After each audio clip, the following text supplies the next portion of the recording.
Hey, Clinton won Pennsylvania by about 15 to 20 delegates, and this took a small bite out of Obama's lead. Now what? Here are the factors that are most likely to end the campaign at this point. 1. Clinton runs out of money. She's already in a position where she has more debt than she has cash. In effect, she's running her campaign on her credit card. Now, she can always go back to her huge personal fortune to settle those debts, but $1 million a day is a lot to keep up with, even with Clinton's bank book. And by the way, if she runs the country's economy the same way she's spending on her campaign, then we will all slide deeper into debt. So she could be forced out by money. Number 2, in 2 weeks, North Carolina and Indiana are important because Obama will probably make back what he lost tonight. But 2 weeks after that is May 20th, Oregon and Kentucky. Whether he wins or loses those states, this will be the day that Obama passes the halfway point in pledged delegates. Again, he doesn't have to win to do this. He will then, on May 20th, have officially won the public portion of the nomination. On the whole, he will have more than half of the delegates, and the pledged delegates, and the 3 primaries that will follow will only pad his win more, even if he loses those elections. So on May 20th, that is the day that it is no longer a hypothetical question for the superdelegates, but a real and immediate question of, will you affirm America's choice or will you overrule the democratic process? And who's the elite one then? Finally, June 4th, the day after the last primary, when nothing else will happen before then and until the convention, rather between then and the convention, any superdelegates who held on beyond May 20th will again face this question, only even louder.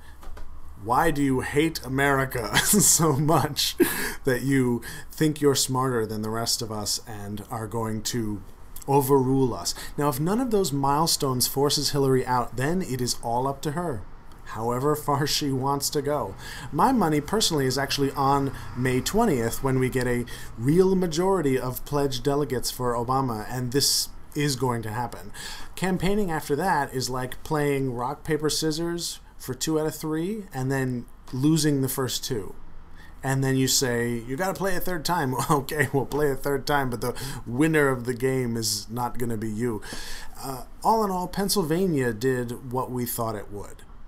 But there was another election at the same time that did something very different. You might not know about this. It happened at the same time Pennsylvania was voting. It was a congressional election in Mississippi to fill a vacant seat for the House of Representatives. And the results were coming in at the same time that Pennsylvania was, so most people weren't paying attention. This Mississippi district is very Republican, but the Democratic candidate beat the Republican. Republican Greg Davis got 46% of the vote, and Democrat Travis Childers got 49%. Nobody got 50 because the four other people were running, and they were Democrats and Republicans.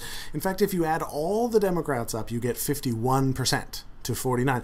But it doesn't work that way, of course, and nobody reached 50%. So Mississippi law says the top 2 have to do a do-over, and that's going to be in 3 weeks, which will be very interesting to see what happens. It's kind of an interesting experiment, and I will let you know. But this is the measure of the country right now.